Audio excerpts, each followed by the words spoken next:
Hello everyone, हाय दोस्तों, नमस्कार। स्वागत करता हूं आपका डेवलपिंग सक्सेस यूट्यूब चैनल पर। दोस्तों, आज मैं लाया हूं आपके लिए सेंटेंस इंप्रूवमेंट का सेकंड पार्ट। आप लोगों ने यदि फर्स्ट पार्ट को नहीं देखा है तो प्लीज वो सभी स्टूडेंट्स जो किसी भी गवर्नमेंट एग्जाम की तैयारी कर रहे हैं, फिर वो चाहे एसएससी सीजीएल हो, सीपीओ हो, एमटीएस हो, सीएचएसएल हो, या फिर वो कोई सा भी एग्जाम हो जिसमें इंग्लिश आती है, उन सभी एग्जाम्स के लिए, चाहे वो मैट हो, जेट हो या फिर बैंकिंग हो, उन सभी एग्जाम्स के लिए दोस्तों सेंटेंस इंप्रूवमेंट एक बहुत इंपॉर्टेंट फ्रेज है, एक बहुत इंपॉर्टेंट कड़ी है जो आपको आना ही आना चाहिए, क्योंकि इससे आप एरर्स भी कर पाते हैं दोस्तों, और इससे आप ग्रामेटिकल उन हर चीजों को कर पाते हैं जो आपके एग्जाम से रिलेटेड होती है। और डेवलपिंग सक्सेस आपकी सक्सेस के लिए इन सब चीजों को आपके पास लाता है, फिर वो चाहे एरर्स के रूप में हो, सेंटेंस इंप्रूवमेंट के रूप में हो, फिर वो चाहे फ्रेजेस हो, सब्स्टिट्यूशंस हो, वो सभी इंग्लिश के पार्ट्स जो हमारे सभी स्टूडेंट्स के लिए इंपॉर्टेंट है। तो दोस्तों, फिर स्टार्ट करेंगे आज की सेकंड फेज की ये कड़ी को, जो कि है सेंटेंस इंप्रूवमेंट के लिए। आपने पहली क्लास नहीं देखी है तो प्लीज मेरी आपसे प्रार्थना है, इट्स माय हम्बल रिक्वेस्ट, आप उस क्लास को एक बार जरूर पूरा कर लें। And then we are starting the second one again next 15, और देखेंगे कि इसमें हम क्या नया सीखने वाले हैं। हो सकता है कि कुछ रिपीट हो, तो यदि रिपीट है तो मैं पूरा श्योर हूं कि आप उनको बहुत अच्छे से कर पाएंगे, और जो बिल्कुल न्यू है आपके लिए तो आप उसके लिए एक कॉपी पेन लेके जरूर बैठ जाएं, जिसमें कि आप उसे नोट डाउन कर सकें एक रूल्स के तहत, रूल्स बना के। Right everybody? और आपके कमेंट्स मुझे बहुत अच्छे लगते हैं, कमेंट्स करते रहें। यदि कोई डाउट है तो आप उन्हें कमेंट बॉक्स में लिखें, जो भी आंसर होगा, जैसे भी होगा, मैं आपके पास जरूर रीच करूंगा, आपके पास जरूर पहुंचूंगा। ठीक है? और सबसे इंपॉर्टेंट चीज दोस्तों, वीडियो को स्टार्ट करने से पहले प्लीज इसे देखने से पहले इसे शेयर जरूर कर ले अपने सभी दोस्तों को, जिससे कि आपके सारे दोस्त इसका बेनिफिट उठा सके। ठीक है? So please don't forget to share the video और please like it, hit the bell icon too. So start करते हैं आज की हम इस कड़ी को, जो कि है आपके लिए सेंटेंस इंप्रूवमेंट की। सो sentence improvement speed booster session है, कोशिश करेंगे रैपिड फायर करने की, और इसी रैपिड फायर में हमें अपनी सिचुएशन, अपनी पोजीशन को बनाए रखना है। रैपिड फायर का मतलब यह नहीं होता कि हम गलत सलत आंसर दें। रैपिड फायर का मतलब होता है कि भाई हम जितना रैपिड कर सकते हैं, सही आंसर उतने मिनिमम टाइम में निकाल सके। ठीक? तो चलिए, नंबर 1 क्वेश्चन आप सभी की स्क्रीन पर, आप सबके लिए, आप सबको दिखाई दे रहा होगा। कोशिश करें करने की, और आपके साथ मैं भी करूंगा इसको। He doesn't hesitate to do whatever his father, not his father, his friend does. इस तरह का एक सेंटेंस हमने अपनी पिछली क्लास में किया था, यदि आपको ध्यान हो। मेरे अंदाज से मेरे सभी दोस्तों को ध्यान होगा। वहां पे फ्रेंड के प्लेस पे फादर था, इसलिए मेरे मुंह से फादर निकल गया। यहां फ्रेंड है, और मैंने आपको समझाया था कि प्रेजेंट इंडेफिनिट जो होता है वो हैबिट्स को शो करता है, और यहां इस सेंटेंस में एक हैबिट शो की गई है। He doesn't hesitate, वो हेजिटेट नहीं करता, वो हिचकिचाता नहीं है। टू डू, वो करने में, जो कुछ, what ever his friend does, जो भी उसका दोस्त करता है। मतलब कहना चाह रहा है, जैसे हम में से कुछ की हैबिट होती है, जो हमारा दोस्त करता है हम वही करते हैं। राइट? जैसे हम फैमिली को देख के सीखते हैं, पापा ने कुछ किया तो हमने भी वही किया, मम्मा ने कुछ किया तो हमने भी वही किया।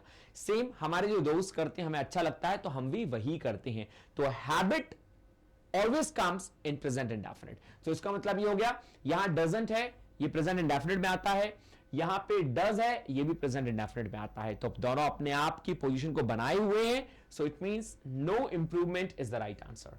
नो इंप्रूवमेंट का मतलब क्या हो गया? यदि आपको इस पार्ट में लगता है कि कोई एरर है, तो आपको इन 4 में से कोई आंसर ढूंढना है कि क्या होना चाहिए, और यदि कोई इंप्रूवमेंट नहीं है तो फिर आप यहां लिखेंगे नो इंप्रूवमेंट। ठीक है? जैसे आप करते ना एरर, तो यदि एरर नहीं है तो नो एरर, और एरर है तो फिर आपको बताना है क्या एरर है। आ जाइए, ये आपके सामने दोस्तों सेकंड। संजय अश्योर्ड अमृता, संजय ने अमृता को अश्योर किया, कैसे भैया? दैट कि ही would look at her work, कि वो उसके काम की देखभाल करेगा, होल, संपूर्ण तरीके से। शी वॉज ऑन लीव, जब वो छुट्टी पर चली जाएगी, जब वो छुट्टी पर थी तो उसने उसके काम की देखभाल अच्छे से करी। यहां वुड का यूज पास्ट टेंस के लिए हो रहा है। किसका? पास्ट टेंस के लिए। वैसे वुड का यूज दोस्तों प्रोबेबिलिटी को दिखाने के लिए, फ्यूचर के लिए भी होता है, लेकिन यदि मैंने आपको बताया था टेंस में, यदि यही वुड पास्ट ऑलरेडी कोई टेंस यूज हो रखा हो और उसके संग इस वुड का यूज हो जाए, तो मतलब इस पूरे सेंटेंस का मीनिंग पास्ट में ही निकलेगा। तो मैं आपको इसका मीनिंग एक बार फिर बता देता हूं। संजय अश्योर्ड अमृता, संजय ने अमृता को अश्योर किया, मतलब संजय ने अमृता को श्योरिटी दी कि भैया he would look at her work, उसने उसके काम की पूरी तरह देखभाल की। While she was on leave, जब वो छुट्टी पर थी, जब वो नहीं थी, जब वो लीव पे थी, तो संजय ने अमृता के हर एक काम की देखभाल की। तो लुक एट का मतलब होता है आंखों से देखना, लेकिन देखभाल का एक फ्रेज होता है जिसे हम कहते हैं look after. Many of you know this one, that look after means देखभाल करना, but if you don't know, so please write it down on your notebook कि look after means देखभाल करना। तो कहां है? will look गलत है, would look down upon बिल्कुल वही याद है, would look after हाँ जी ये सही होना चाहिए, would overlook नजरअंदाज करना गलत है और no improvement होगा नहीं। तो इसीलिए आपके पास केवल एक ही ऑप्शन बचा एंड दैट इज बी, जिसका मीनिंग हो गया look after. Look after means देखभाल करना। तो सेंटेंस के मीनिंग के अकॉर्डिंग हमने इसको फिल किया है। ऐसा नहीं कि मेरी इच्छा थी और मैंने नंबर बी लगा दिया, आपकी इच्छा हुई तो आपने ए लगा दिया, नहीं। सेंटेंस इंप्रूवमेंट या फिलर्स का मतलब होता है कि सेंटेंस का मीनिंग क्या जा रहा है, उस मीनिंग के अकॉर्डिंग हमें उसको सही करना है। इसीलिए मैं आपसे कहता हूं guys, please read the newspaper, read any editorial, read any kind of other things in English which can give you the suitability, which can give you the comfortability of understanding the meaning। तो आपको meaning जरूर समझना है। जितनी rapid meaning समझेंगे आप, उतनी rapid चीजों को फिल करेंगे। ठीक है, तो जब हमने इसका मीनिंग लगाया तो हमने जाना कि लुक आफ्टर यहां पे आना चाहिए, क्योंकि संजय ने अमृता के काम की देखभाल की है, उसकी इंग्लिश केवल बी में ही सुटेबल होगी। चलो number third, they were delighted to see him fully recover. अब आपको समझने वाली बात यह है, यहां पे दे वर डिलाइटेड, यहां डिलाइटेड एक एडजेक्टिव है, क्योंकि डिलाइटेड का मतलब होता है खुश होना, और खुश होने की इंग्लिश होती है हैप्पी। उसी हैप्पी को हम इक्वल्स टू में रखते हैं डिलाइटेड के तौर पे। डिलाइट एक नाउन होता है, डिलाइटेड एक एडजेक्टिव होता है। ठीक है, चलिए तो सेंटेंस कहा दे वर डिलाइटेड, वो खुश थे, टू सी देखकर, हिम फुली रिकवर्ड कि वो पूरी तरह रिकवर हो गया, मतलब उसको चोट लगी होगी, अब वो पूरी तरह रिकवर हो गया, अब उसको कोई भी क्षति नहीं है। तो इस चीज को देखकर उनमें बड़ी प्रसन्नता आई। तो फुली जो है दोस्तों वो एक एडवर्ब होता है। क्यों भैया?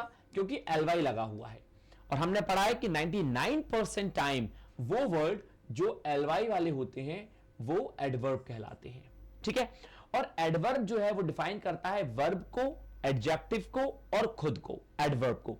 तो रिकवर वर्ब है नहीं, एडवर्ब बनेगा नहीं ये, तो ये क्या है? ये एडजेक्टिव है। तो एडजेक्टिव रिकवर एडजेक्टिव नहीं होता, रिकवर्ड एडजेक्टिव होता है। तो हमें इसको एडजेक्टिव बनाना पड़ेगा। तो सेंटेंस होना चाहिए they were delighted to see him fully recovered. अब हमें देखना है रिकवर्ड कहां है। हिम फुली रिकवर्ड ए में है, जी हां ए सही हो जाना चाहिए। हिम फुल रिकवर्ड, या रिकवर्ड तो है लेकिन एडवर्ब हटा के फुल कर दिया एडजेक्टिव, ये गड़बड़ हो गया। एडजेक्टिव को एडवर्ब क्वालिफाई करता है, ना कि एडजेक्टिव को एडजेक्टिव ही क्वालिफाई करेगा। फुल एडजेक्टिव है तो ये नहीं हो सकता। यहां फुली है लेकिन रिकवरी हो गया, रिकवरी नाउन होता है, ये रॉन्ग है। आप में से काफी का क्वेश्चन होगा सर आपको कैसे पता कि ये नाउन है? दोस्तों बिकॉज मैं रीडिंग करता हूं, the much and more reading I do, so there I find out कि which part of speech is working over there. ऐसे जब आप रीडिंग की हैबिट डालेंगे तो आपका दिमाग भी स्पॉन्टेनियसली ऑटोमेटिकली काम करेगा कि कौन सी पार्ट ऑफ स्पीच काम कर रही है वहां पे। तो इसीलिए रिकवरी नाउन हो गया, यहां भी रिकवरी नाउन है और फुली के संग एडवर्ब आना चाहिए, नो इंप्रूवमेंट होगा नहीं। तो इसीलिए आपके पास केवल एक ही ऑप्शन बचा and that is A. They were delighted, वे खुश थे उसे पूरी तरह रिकवर देखकर। तो to see him fully recovered. ठीक है, अच्छा यदि आप में से किसी का क्वेश्चन है कि सर रिकवर क्या है, तो दोस्तों केवल रिकवर एक वर्ब है, क्योंकि रिकवरिंग कहती है ना आप, तो रिकवर्ड होता है, रिकवरिंग होता है, रिकवर एक वर्ब है, लेकिन हमें एडजेक्टिव बनाना है और मोस्ट ऑफ द एडजेक्टिव जब आप वर्ब से बनाते हैं तो वो ईडी लगा के बन जाते हैं। ठीक है, चलिए नंबर 4 पढ़िए। आई can always count on him in times of difficulty. यहां पे काउंट ऑन हिम जो वर्ड है आपको बताना है कि क्या ये सही है, यदि है तो भैया नो इंप्रूवमेंट, और यदि गलत है तो इन चारों में से क्या आंसर आपका होना चाहिए। कम ऑन फाइंड आउट, देखें एक बार क्या आंसर होगा आपका। Did, I hope so, done, right. चलिए, राइटर ने कहा आई can always count on him. देखिए सबसे पहले तो आपको देखने की जरूरत यह है कि काउंट का मतलब होता है गणना करना। जब आपने कोई वर्ड लिखा काउंट तो उसका मतलब हो गया आपने कोई काउंटिंग करी, लेकिन काउंट ऑन जो वर्ड होता है इसका मतलब होता है किसी को याद करना, किसी को रिकॉल करना, रिमेंबर करना, जब आप सिचुएशन कठिन परिस्थितियों में फंस जाएं, मुसीबत में फंस जाएं। तो आई can always count on him, मैं उसे हमेशा याद कर सकता हूं इन टाइम्स ऑफ डिफिकल्टी। कब? जब मैं कठिनाई के समय होता हूं तो मैं उसे याद कर सकता हूं। तो यहां पे count with him, count him on, count on he, on preposition के बाद हम कभी भी सब्जेक्टिव केस नहीं लगाते तो ही नहीं आएगा, काउंट हिम नहीं होगा क्योंकि काउंट ऑन ये प्रॉपर एक फ्रेज है जिसका मतलब होता है किसी को रिकॉल करना, किसी को रिकॉल एक अलग चीज है, रिकॉल एक गलत वर्ड है यहां पे, क्योंकि रिकॉल मतलब हो गया कि आप कुछ भूल गए उसे रिकॉल करना, किसी को रिमेंबर करना, राइट, कि भाई उसने ऐसा किया था आपके संग, आप उसे याद कर रहे हैं। और नो इंप्रूवमेंट होगा नहीं, तो इसीलिए आपके पास केवल और केवल एक ही ऑप्शन बचा, सॉरी ये नो इंप्रूवमेंट ही तो होगा क्योंकि वहां पे वो सही है, तो ई ऑप्शन सही है क्योंकि यहां आपको कोई भी चेंजेस नहीं करने। I can always count on him in times of difficulty, and please इसको लिख लीजिए that the meaning of count on is to remember someone in times of difficulty. ठीक, चलो number 5, if you have paid only 25 rupees for this bag it has really cheap। ये तो sentence का meaning ही बहुत अटपटा सा लगा रहा है। if you have paid, यदि तुमने पे किए हैं केवल 25 रुपीज, 25 रुपए इस बैग के लिए, तो भैया ये बैग बहुत सस्ता पड़ा है तुम्हें, तो ये बहुत ही सस्ता है। तो इट हैज के संग तो थर्ड फॉर्म आती है, पहली बात। लेकिन यदि यहां पे आप इसको थर्ड फॉर्म के तौर पे यूज नहीं कर रहे तो हैज जो है वो इट हैज रियली चीप, वो हैज रखने के सेंस में आएगा। और ये सस्ता रखता है नहीं, ये सस्ता है, और है की इंग्लिश इज होती है मेरे दोस्त, हैज कहां से हो गई, इट इज रियली चीप, ये तो हो सकता है, हैज नहीं आएगा। अब हम देखेंगे क्या कोई ऑप्शन है ऐसा, it is real cheap.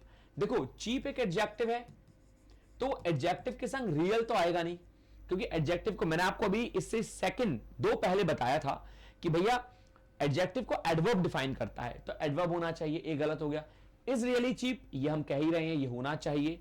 Has cheapest senseless बात हो गई, हैज के संग आप सुपरलेटिव डिग्री लगा रहे हैं, ये कौन सी इंग्लिश है भाई, ऐसा नहीं हो सकता। हैज बीन रियली चीपेस्ट, ओहो वाहियात, मतलब नेस नाबूद कर दिया, लाहौर वेला कुबत। और नो इंप्रूवमेंट होगा नहीं यहां पे क्योंकि हमें इंप्रूवमेंट करना ही करना है। तो दोस्तों one and only C is the right answer, it is really cheap. ये वास्तव में बहुत ही चीप है यदि तुम्हें इस बैग की कीमत 25 रुपए पड़ी है, राइट। चलो इस बैग से मुझे ध्यान आया, आज मैं I just went to the market and then I just went to the mall and there I saw a bag, it was cost around 1500 rupees. और मैं जब उस मॉल से निकला then I just saw somewhere at footpath then it was around 400 300 and my mind it dazzled, it boggled, oh my god what happened। एक 1200-1300 का bag और वही बैग वहां पे 300-400 का। I mean I just remember the incident, therefore I just shared with you। Definite है कि हाँ क्वालिटी में डिफरेंस होगा, बट ओके फाइन। नंबर 6 आप सबके लिए दोस्तों देखेंगे, The police have so far succeeded in recovering only a part of a stolen property। क्या मतलब है इसका? The police have, पुलिस जो है have so far succeeded, वो अभी तक सक्सीड हुई है, आगे आई है, रिकवर करने में केवल उस प्रॉपर्टी के पार्ट को जो चोरी हुआ था। मतलब पुलिस अभी तक सक्सीड हुई है, पुलिस ने अभी तक काबू पाया है किस चीज पर, स्टोलन जो पार्ट था प्रॉपर्टी का उसको उसने ढूंढ निकाला है। The police have so far succeeded, police है, प्लूरल है, हैवी आएगा। पहली बार एक चीज ध्यान रख लीजिए, सो फार सक्सीडेड इन ये एक फ्रेज होता है, इसको याद रखिए। सो फार सक्सीडेड इन ये यहां से लेके यहां तक एक फ्रेज है, ऐसे ही यूज होता है। सक्सीड के संग इन ही यूज होगा, ऑन, एट, फॉर मत यूज कर लीजिएगा। प्रेपोजिशन है, उसके बाद आईएनजी फॉर्म लगेगी, इस बात को गांठ बांध ले, रिकवरिंग ही होना चाहिए। Only a part of stolen property, हमें उसमें कोई दिक्कत नहीं है, तो सेंटेंस में हो गया नो इंप्रूवमेंट। ठीक है, E is the right answer. तो यहां पे देखें 10 आएगा नहीं, एज फार एज आएगा नहीं, so far succeeded in the recovery of, मैंने आपको बताया कि इनके बाद आपको आईएनजी लगाना था। So far succeeded to recovery, senseless, succeed के संग टू नहीं आता। ये छोटी मोटी बातें आप जरूर ध्यान रखें क्योंकि ये देखने में छोटी मोटी है लेकिन है इंपॉर्टेंट। मैंने अभी आपसे कहा इसमें कि सक्सीड के संग टू नहीं आता, अब आपने कहा यार सक्सीड के संग इन आता है, ठीक है खत्म। लेकिन इसको भी लिख लीजिए कि सक्सीड अपने संग अदर प्रपोजिशन नहीं लेता, उससे इन ही आता है. So that next time when you are doing something this kind of sentence and it comes in your exam or might be if you are solving some kind of practice paper, so you can easily recall कि हाँ यार ये तो गलत है, यहां पे इसके संग ये नहीं आएगा. तो ये आपका आंसर हो गया. नंबर 7 दोस्तों, the easiest of the thing to do is to ask the address to the postman. गजब, बहुत ही बेहतरीन सेंटेंस है. The easiest of the thing to do, सबसे आसान काम जो है ना इस संसार में वो क्या है कि किसी पोस्टमैन से एड्रेस पूछना. आप समझ रहे हैं, एक जो गांव का, शहर का या फिर उस कस्बे का जो पोस्टमैन होता है उसे मालूम होता है, उसे हर एक घर मालूम है क्योंकि चिट्ठी आई है और उसका काम है कि वो हर एक घर में जाके चिट्ठी देता है. तो उसे नंबर तक जाना है कि हाँ जी फलाने का घर वहां मिल जाएगा, मुमताज का घर वहां पे है, शाहजहां का घर वहां पे है और रजिया सुल्तान का घर बीच में पड़ जाएगा, तो चले जाओ. तो उसे हर एक घर मालूम है.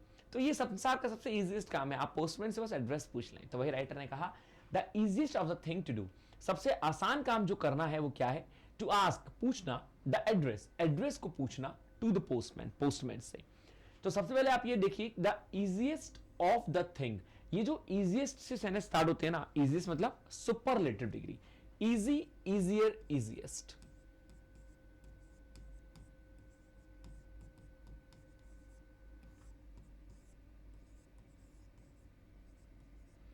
ये सुपरलेटिव डिग्री है और मेरा कहने का मतलब आपसे सिंपल सा है, कोई भी सेंटेंस यदि सुपरलेटिव डिग्री से स्टार्ट होता है, जैसे द इजीएस्ट और उसके बाद में ऑफ आ रहा है, तब वो हमेशा प्लूरल के संग आगे प्रोसीड करता है. जैसे हम कहते हैं ना वन ऑफ, तो वन ऑफ के बाद आने वाला नाउन हमेशा प्लूरल होता है. ऐसी सुपरलेटिव के संग यदि ऑफ आता है तो ऑफ के संग आने वाला नाउन प्लूरल होगा. मतलब इजीएस्ट ऑफ द थिंग्स होना चाहिए, ना कि थिंग होगा. जितने भी संसार में इजीएस्ट काम है उन सब में तो सब की इंग्लिश यहां पे थिंग्स हो जाएगी. ठीक है, तो हम देखें कहां पे the easiest of the things to do, A answer में दे रखा है. अमंग आएगा नहीं, of all the things done आएगा नहीं, ऑफ द थिंग गलत है, ये नो इंप्रूवमेंट होगा नहीं. सो आपके पास केवल एक ही ऑप्शन बचा एंड दैट इज बच्चों A. The easiest of the things to do is to ask the address to the postman. Clear everyone? चलो 7 क्लियर है, तो आ जाओ 8 पे. वीडियो को लाइक जरूर कर दें, इसको बिल्कुल रुके नहीं इस पे और इस पर कंजूसी ना करें, वीडियो को लाइक जरूर कर दें. Why should the candidates be afraid of English language is not clear. Sentence कभी भी WH फैमिली से स्टार्ट होता है तो हम एक चीज देखते हैं कि WH का मतलब क्वेश्चन मार्क हो गया तो लास्ट में क्वेश्चन मार्क होना चाहिए. लेकिन भैया यहां तो क्वेश्चन मार्क नहीं है, यहां तो फुल स्टॉप दे रखा है. और जब लास्ट में फुल स्टॉप दे रखा हो तो एक चीज आप आराम से और आसानी से समझ जाएं कि लास्ट में यदि फुल स्टॉप है तो इसका मतलब यह हो गया कि सेंटेंस इंटरोगेटिव नहीं है, सेंटेंस सिंपल है. और सिंपल का मतलब यह हो गया कि WH के बाद पहले सब्जेक्ट आना चाहिए और उसके बाद आनी चाहिए वर्ब. जी हां, इस रूल को मैं आपके लिए लिख दे रहा हूं. सिंपल सेंटेंसेस का ये रूल होता है. ये मैं आपको वैसे पहले बता चुका हूं लेकिन फिर भी मैं ये लिख दे रहा हूं यहां पे जिससे आपको आसान रहे. सिंपल सेंटेंस में यदि WH फैमिली है तो WH के बाद प्लस सब्जेक्ट प्लस वर्ब आती है.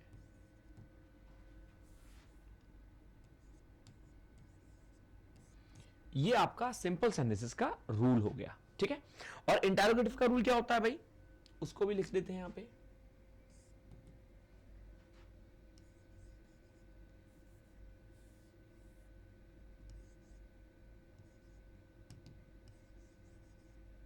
WH plus verb plus subject.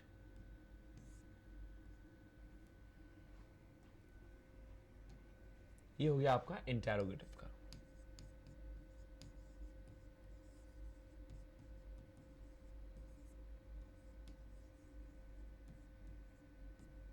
Interrogative sentence. ठीक है, so I hope that everybody is clear with this one. Why should the candidates be afraid of English language is not clear. Why should, तो चूंकि full stop है तो why should के place पे होना चाहिए why the candidates. पहले the candidates लगा लीजिए और शुड को बाद में लगाइए। ये हमारा सिंपल सा नंबर 1 सेंटेंस का रूल बन जाएगा, क्योंकि बाद में फुल स्टॉप है। तो कहीं दे रखा है why the candidate should be, A में ही दे रखा है, बी में दे रखा है डू द कैंडिडेट्स गलत है, आर गलत है, शुड बी गलत है, क्योंकि वर्ब पहले आएंगे नहीं, तीनों में वर्ब है, नो इंप्रूवमेंट होगा नहीं। तो आपके पास केवल एक ही ऑप्शन बचा and that is A, why the candidates should be, क्योंकि हमें इसको सिंपल बनाना है क्योंकि लास्ट में फुल स्टॉप है। राइट चलो, चिंकी मिंकी पिंकी और चिंकू मिंकू पिंकू सभी बच्चों ध्यान से देखेंगे, ठीक है। नंबर 9 ने क्या कहा, hardly does the sunrise when the stars disappeared. वही वाली बात, इसको गौर से समझेंगे। यहां सेंटेंस पास्ट में है तो भैया ये प्रेजेंट में क्या कर रहा है। पास्ट के संग बच्चों पास्ट टेंस आता है, ना कि कभी भी प्रेजेंट टेंस आता है। ऐसी कोई भी सिचुएशन संसार में नहीं घटती कि पास्ट के संग प्रेजेंट आ जाए, राइट। तो हार्डली डज द सनराइज के प्लेस पे यहां पे या तो होगा हार्डली डिड द सनराइज या हार्डली हैड द सनराइजन, क्योंकि सेंटेंस यदि हार्डली से स्टार्ट होता है, इस रूल को भी आप लिख लेंगे अपने पास। Hardly plus helping verb plus subject. Hardly से सेंटेंस स्टार्ट होता है तो ये रूल फॉलो होता है, ठीक है। तो हार्डली हैड द सनराइजन या पास्ट में हार्डली डिड द सनराइज। क्या दे रखा है, हैव आएगा नहीं प्रेजेंट, हैड द सनराइजन ये हो सकता है, डिड द सनराइज बी भी सही है, लेकिन डी नहीं आएगा, नो इंप्रूवमेंट नहीं आएगा। अब हमें देखना है कि दोनों में से कौन सा सही है, सी या बी। तो हम देखेंगे कि यहां पे दोस्तों सी ज्यादा सही है। क्यों, क्योंकि यहां पास्ट इंडेफिनिट यूज हो चुका है, तो मतलब पास्ट परफेक्ट यूज होगा वहां पे, इसीलिए आपके पास one and only C option बचा। Am I clear. Hardly had the sun risen, मुश्किल से अभी सूरज निकला ही था कि भैया क्या हुआ, स्टार्स डिसअपीयर्ड, स्टार्स जो है वो लुप्त हो गए, डिसअपीयर हो गए। तो यहां पे आपके पास ऑप्शन बचेगा सी, क्योंकि पास्ट इंडेफिनिट यूज हो गया है तो पास्ट परफेक्ट टेंस को यूज कर लेंगे, ठीक है। बच्चों number 10, Sumit is as tall if not taller than Amit. Adjective में यदि आपने डिग्रीज पढ़ी है तो आपने ये जरूर ध्यान से पढ़ा होगा कि एस के साथ हम लोग एस का यूज करते हैं। यदि आपने एडजेक्टिव में डिग्रीज पढ़ी है तो आपने इसको बहुत ही तहे दिल से पढ़ा होगा कि एज के साथ हम एस का यूज करते हैं। मतलब Sumit is as tall as if not taller than Amit, ऐसा हो सकता था। तो क्या कोई ऑप्शन है जहां यह कहता हो Sumit is as tall as if not taller than Amit. Sumit is not as tall गलत है, नॉट सो टॉल गलत है, एज इट नॉट ये वाहियात है। डी ऑप्शन बिल्कुल सही है, काफी देर बाद as tall as if not. तो भैया डी जो हो गया वो आपका आंसर हो गया, नो इंप्रूवमेंट होगा नहीं क्योंकि ये गलत है। सिंपल एज का मतलब होता है जैसे कि, लेकिन यहां कंपैरिजन कर रहा है कि Sumit is as tall as, Sumit उतना बड़ा है उतना लंबा है जितना की, तो एज के संग एज कंपैरिजन में लगाते हैं, ठीक है। चलो मैं आशा करता हूं कि आप सभी को यहां तक नंबर 10 तक क्लियर हुए होंगे, but still if there is someone who is not clear with them or any single one, so guys please leave the comment on the comment box so that I can come with the suitable answer and with the suitable explanation.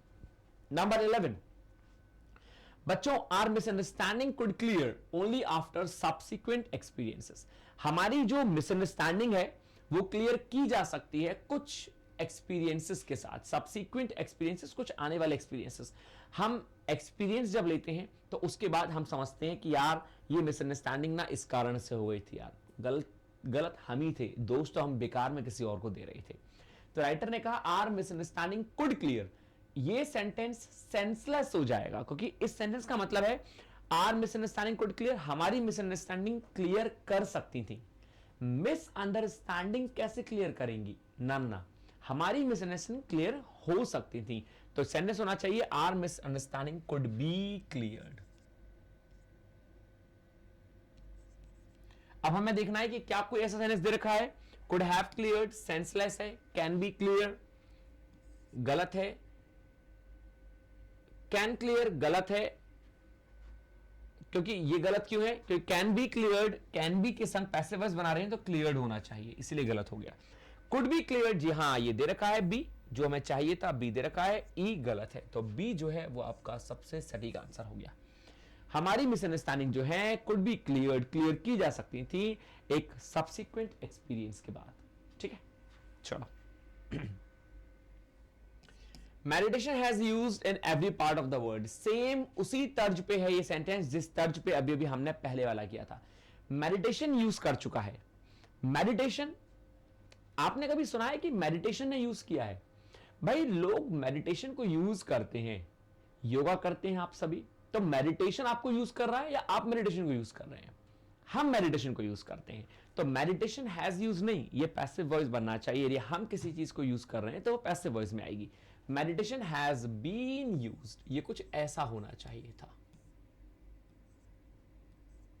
Meditation has been used कहीं दे रखा है क्या? जी हां, number C में दे रखा है। तो मतलब बाकी के जो ऑप्शन है वो बिल्कुल ही वाहियात होंगे। तो meditation has been used in every part of the world, meditation को यूज किया जा चुका है संसार के सभी भागों द्वारा। बाकी ऑप्शन क्यों गलत हुए दोस्तों? Meditation has useful, meditation is useful. यहां हैज के प्लेस पे यदि इज होता तो बात चल सकती थी। मेडिटेशन हैज बीन यूज्ड, ये तो हो ही गया। मेडिटेशन हैज हैड यूजेस, संसार की ऐसी कोई इंग्लिश नहीं है जो ये कहती है कि हैज के संग हैड लगा और उसके संग ईएस लगा दो, सेंसलेस हो जाएगी। मेडिटेशन मे हैव यूज्ड, ये एक्टिव में हो जाएगा। मेडिटेशन मे हैव यूज्ड, हो सकता है कि मेडिटेशन ने यूज किया हो, सेंसलेस। नो इंप्रूवमेंट होगा नहीं क्योंकि हमें यहां पे जरूरत है। ठीक। 13, most of us no perfect well that worrying is a futile exercise. दोस्तों फ्यूटाइल का मतलब होता है यूजलेस। इसी यूजलेस को आप अनप्रोडक्टिव के नाम से भी जानते हैं।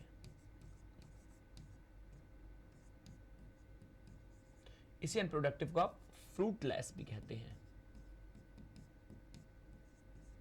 यही फ्रूटलेस बैरन भी कहलाता है। ठीक है, ये सारी वोकैबुलरी है, इसको आप ध्यान रखेंगे, काफी आप जानते होंगे।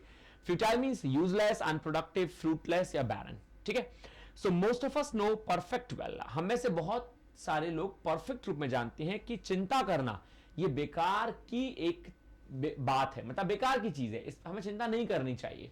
बजाय चिंता के हमें डिफिकल्टी का या किसी प्रॉब्लम का समाधान सोचना चाहिए, ना कि चिंता करनी चाहिए। So most of us no perfect well. दोस्तों वेल जो होता है वो गुड का एडवर्ब होता है। एक तो आप ये बात ध्यान रखें, गुड एक एडजेक्टिव है और वेल उसका एडवर्ब है।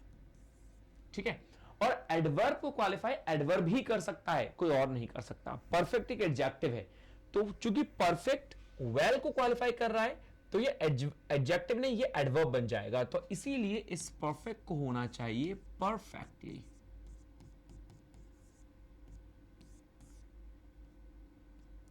इस परफेक्ट को हम लिखेंगे परफेक्टली और सेंटेंस हमारा बन गया most of us know perfectly well. हम में से बहुत सारे लोग बहुत अच्छे से जानते हैं कि चिंता करना बेकार की बात है, व्यर्थ की बात है। तो परफेक्टली वेल देखें कहां है, most of us know perfectly well, A में ही मिल गया भैया। ए हमारे बहुत खूबसूरत आंसर हो जाते हैं। नोज नहीं आएगा, मोस्ट ऑफ अस से नोज नहीं आता, नोइंग नहीं आएगा, नोन भी गलत है, ग्रामेटिकल गलत दे रखे हैं, बाकी सब नो इंप्रूवमेंट होगा ही नहीं क्योंकि हमें यहां पे इंप्रूवमेंट की जरूरत थी। Right everybody, I hope that everybody is getting my point. बच्चों आग लगा देनी है समझने में, राइट? मस्ती समझिए हर एक चीज को। नहीं आ रहा तो मुझसे पूछिएगा, but please do that. English में से इंग्लिश एक ऐसा लैंग्वेज सब्जेक्ट है जिसमें आपको full out of full marks लाने हैं, राइट? जैसे हम अदर सब्जेक्ट्स में लाते हैं, राइट एवरीवन? चलो तो ध्यान देंगे हम नंबर 14 पे। आ जाइए, नंबर 14 ने क्या कहा भाई? नंबर 14 में बच्चों कहा we advise them to go to a hill station during the summer vacation. बहुत सिंपल है, there is nothing, I don't think so that there is anything you can easily do. We advised, हमने सलाह दी them उन्हें, to go to जाने की, hill station को, कब? या समर वेकेशन के दौरान। तो during summer vacation means sentence में कोई भी इंप्रूवमेंट नहीं है, सेंटेंस सही है। यदि आपको कोई लगता है कि इसमें इंप्रूवमेंट चाहिए तो मुझे जरूर लिखें कि सर क्या ये नहीं हो सकता। बाकी सब गलत हैं। For going to, that they should have to go to, that they go to, on going सब गलत हैं क्योंकि एडवाइज्ड अपने साथ बच्चों इना मिना डी का टू लेता है। जी हाँ एग्जैक्टली, एडवाइस जो है वो क्या लेता है बच्चों के संग? टू लेता है। तो इसीलिए आपके पास ऑप्शन केवल यही बचा कि सेंटेंस में नो इंप्रूवमेंट हो जाएगा। And the last for today on your screen. In every democratic setup, people should have freedom of expression. हर एक डेमोक्रेटिक सेटअप में, मतलब जहां डेमोक्रेसी होती है, वहां पे लोगों के पास क्या होना चाहिए? लोगों के पास अपने एक्सप्रेशन को बहुत स्वतंत्रता में बयां करने के लिए स्वतंत्रता होनी चाहिए। तो people should have freedom of expression in every democratic setup. People should have, लोगों के पास होना चाहिए। तो हाँ जी, होना चाहिए। शुड हैव का मतलब रखने से होता है।